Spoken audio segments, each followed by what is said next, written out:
ప్రభునందు ప్రియులారా, ప్రభువైన యేసుక్రీస్తు నామంలో మీకు శుభములు, వందనాలు తెలియజేస్తా ఉన్నాను. అందరు బాగున్నారండి? మీరందరూ బాగుండాలని ప్రభువైన యేసుక్రీస్తు నామంలో మీ కొరకు అనుదినం ప్రార్థన చేస్తూ ఉన్నాను. కొద్ది నిమిషాలు మనం వాక్యాన్ని ధ్యానించుకుందాము. కీర్తనల గ్రంథము 11వ అధ్యాయము 1వ వచనం. యెహోవా శరణుజొచ్చి ఉన్నాను, పక్షిరాజు వలె నీ కొండకు పారిపొమ్ము అని మీరు నాతో చెప్పుటే ఎలా? ప్రియులారా, మరి ఇక్కడ వాక్యాన్ని మనం గమనించినట్లయితే, నేను యెహోవా శరణుజొచ్చి ఉన్నానని దావీదు అంటా ఉన్నాడు. కింద వచనాలను చూస్తే, నువ్వు పక్షిరాజు వలె కొండకు పారిపొమ్ము అని అతనితో ఉన్నవారు చెప్తా ఉన్నారు. శ్రమలు వచ్చినాయి, మరి ఇరుకులు ఇబ్బందులు ఉన్నాయి. మరి ఇలాంటి పరిస్థితుల్లో నువ్వు ఒక్కడివి ఏం చేస్తావు? నువ్వు కొండలకు పారిపొమ్ము అని అతనితో చెప్తా ఉన్నారు. వీళ్ళని గమనిస్తే మనలో చాలామందికి మనకే ఈ పరిస్థితులు వచ్చినట్లయితే, ఇరుకులు ఇబ్బందులు ఎదురైనప్పుడు మనం ఈ పరిస్థితుల నుంచి, మరి ఈ సమస్యల నుంచి పారిపోతే సమస్యలు మరి తీరుతాయా? తీరవు. సమస్యలు ఎదురైనప్పుడు సమస్యలను మరి మనము పోరాడి ఎదిరించాలి. అప్పుడే ఆ సమస్యలు మనము ఎదుర్కొనగలుగుతాం. అప్పుడే ఆ సమస్యలను మనము మరి పోగొట్టుకోగలుగుతాం. కానీ పారిపోతూ ఉంటే ఒకదాన్ని వెనుక ఒకటి సమస్యలు మనకు ఎక్కువైపోతూ ఉంటాయి. అయితే దావీదు కూడా అదే రకంగా తనకున్న సమస్యలను బట్టి, తనకున్న పరిస్థితులను బట్టి పరిగెత్తకుండా నేను యెహోవా శరణుజొచ్చి ఉన్నాను అని దావీదు అంటా ఉన్నాడు. మరి మొదటి సమూయేలు గ్రంథము 30వ అధ్యాయంలో మనం చూసినట్లయితే, ఒకానొక సందర్భంలో ఇక్కడ దావీదు అతని చుట్టూ ఉన్న ప్రజలు మరి వారి యొక్క నివాసాలలో అమాలేకీయులు వచ్చి వారి భార్య బిడ్డల్ని వారికి సంబంధించిన ఆస్తిపాస్తులను, వారు కలిగి ఉన్న సమస్తమును మరి వారు ఎత్తుకొని వెళ్ళిపోతారు. ఎత్తుకొని వెళ్ళిపోయిన తర్వాత మరి వారు 3 దినం ఒక చోట నుంచి అక్కడికి వచ్చినప్పుడు వారికి ఈ పరిస్థితి ఎదురవుతుంది. ఎదురైన తర్వాత తన చుట్టూ ఉన్న మరి జనాలు, దావీదుతో పాటు ఉన్న ప్రజలు చూసి, ఈ పరిస్థితిని చూసి తాళలేక దావీదును రాళ్లతో రువ్వి చంపుదామని అనుకొనగా, దావీదు మాత్రం యెహోవాను బట్టి ధైర్యం తెచ్చుకొని, ఎవరిని బట్టి అంట? దావీదును బట్టి ధైర్యం తెచ్చుకొని మరి ఏం చేశాడంటే, అక్కడ నేను వారిని తరిమిన ఎడల, ఆ అమాలేకులను తరిమిన ఎడల వారిని నేను పట్టుకొందును అంటే, యెహోవా యొద్ద విచారణ చేసినప్పుడు నువ్వు తప్పక నీ వారిని నువ్వు దక్కించుకుందువు, నువ్వు వెళ్ళు అని యెహోవా చెప్పినప్పుడు తన చుట్టూ ఉన్న ప్రతి ఒక్కరిని మరి తీసుకొని వెళ్తాడు. ప్రియులారా, సందర్భాన్ని గమనించినట్లయితే అందరూ తనతోనే ఉన్నవారే. అది అందరి సమస్య. కానీ వారు దావీదును ఒక్కడనే నేరం చేసినట్లు తనపై రాళ్ళు రువ్వి చంపుదామని అనుకున్నారు.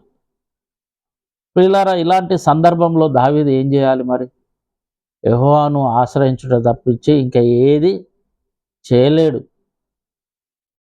దావీదు ఏమంటా ఉన్నాడంటే, నా వేళ్లకు పోరాటమును, నా చేతులకు యుద్ధమును నేర్పువాడు ఆయనే. దావీదుకు యుద్ధం ఎవరు నేర్పారండి? దేవుడే నేర్పాడు. మొట్టమొదట గొలియాతును చంపడానికి వెళ్ళినప్పుడు వడిసెల రాయితో చంపినాడు. తనకి ఎవరు నేర్పించారు? దేవుడే యుద్ధము నేర్పించాడు. అయితే కీర్తన గ్రంథము 18వ అధ్యాయము 1, 2, 3లో చూస్తే ఏమంటున్నాడంటే, యెహోవా నా బలమా, నేను నిన్ను ప్రేమించుచున్నాను. యెహోవా నా శైలము, నా కోట, నన్ను రక్షించువాడు, నా కేడము, నా రక్షణ శృంగము, నా ఉన్నత దుర్గము. దేవుడే ఆయన కోట, దేవుడే ఆయన కొండ, దేవుడే ఆయన ఆశ్రయం, ఆయన రక్షణ శృంగము. అప్పుడున్న ఆ పరిస్థితిని బట్టి దావీదు తన స్థితిగతులను చూడకుండా, వారు అంటున్న మాటలను పట్టించుకోకుండా యెహోవాను ఆశ్రయించాడు. యెహోవాను రక్షకుడుగా మరి చేసుకున్నాడు, ఒక శైలముగా చేసుకున్నాడు. చేసుకొని దేవుణ్ణి అడిగాడు, ఈ దండును తరిమిన ఎడల దానిని నేను కలుసుకుందునా అంటే, నిశ్చయముగా నువ్వు దాన్ని కలుసుకుంటావు, యెహోవా మరి తరుమన్నాడు. తరిమినప్పుడు వారందరినీ కలుసుకున్నాడు. వారందరినీ తిరిగి వారికి ఎవరి ఎవరి సొత్తును వారికి అప్పగించడం జరిగింది ప్రియులారా. మరి దావీదు శత్రువులను తరిమినప్పుడు తనతో కొంతమంది రాలేకపోయారు, అలసిపోయారు, కొంతమంది ఆగిపోయారు. ఎన్నో మాటలు అన్నారు దావీదుతో ఉన్నవారే. ఎంతో మరి రాలిరు చంపుదామనుకున్నారు. పరిస్థితులను బట్టి మరి అందరి సమస్య అనుకోలేదు. దావీదు ఒక్కడి సమస్య అని అతని మీద నింద మోపారు. కానీ దావీదుకు యెహోవా తోడై ఉన్నాడు కాబట్టి ఆ సమస్యను మరి తీర్చేసినాడు ప్రియులారా. మనుషులు మనం కష్టపడితే నవ్వుతారు, ఎదిగితే ఏడుస్తారు. కాబట్టి దావీదు తన శ్రమలలో, తన ఇబ్బందులలో, ఇరుకులలో దేవుణ్ణి ఆశ్రయం చేసుకున్నాడు. కీర్తనల గ్రంథం 121 అధ్యాయం 1 వచనాన్ని గమనించినట్లయితే, కొండల తట్టు నా కన్నులెత్తుచున్నాను, సహాయం నాకు ఎక్కడి నుండి వచ్చును.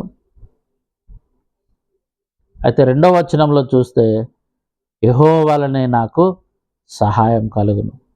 దేవుని వలనే మనకు సహాయం కలుగుతూ ఉంటుంది తప్ప నరమాత్రుని ద్వారా మనకు ఎట్లాంటి సహాయం దొరకదు ప్రియులారా. మనకున్న ప్రతి పరిస్థితిని బట్టి మనము మొట్టమొదట ఆధారపడేది మనుషులపైన కాకుండా మనం మొట్టమొదట ఆధారపడేది దేవునిపైన ఆధారపడడం మనం నేర్చుకోవాలి. ఎప్పుడైతే మనం దేవునిపైన ఆధారపడడం మనం నేర్చుకుంటామో మన జీవితంలో విజయాలను మనము గమనిస్తూ ఉంటాం, విజయాలను మనము చూస్తూ ఉంటాం. అయితే వాక్యం ఏమంటా ఉన్నది, మనుషుల సహాయము వ్యర్థం అంటా ఉన్నది. మనుషుల సహాయము వ్యర్థం. ఎందుకు వ్యర్థం అంటే, మనిషి ఈ దినాన సహాయం చేసి రేపటి దినాన ఎత్తి పొడుస్తూ ఉంటాడు. నీకు ఫలానా రోజు నేను సహాయం చేశాను, ఫలానా రోజు నీకేం లేకుంటే నేనే నీకు అన్ని విధాల సహాయం చేశానని చెప్పి తాను చేసిన సహాయాన్ని బట్టి మనల్ని నిందిస్తూ ఉంటాడు. అయితే వాక్యం ఏం సెలవిస్తుందంటే, ఆయన భూమి ఆకాశములను సృజించినవాడు, భూమి ఆకాశములను సృజించిన వాడే మనకు అన్ని విధాల సహాయం చేయగల దేవుడు. కాబట్టి ప్రియులారా, ప్రతి పరిస్థితిలో దేవుని శరణు జొచ్చాలి. దేవుని యందు మనము మరి ఆయన కాపుదల కింద, ఆయన రెక్కల కింద ఎప్పుడైతే మనం ఉంటామో తప్పక సహాయము దేవుడి యొద్ద నుంచి మనకు దొరుకుతూ ఉంటుంది. అట్టి కృప దేవుడు మనకి అనుగ్రహించును గాక. ఆమేన్.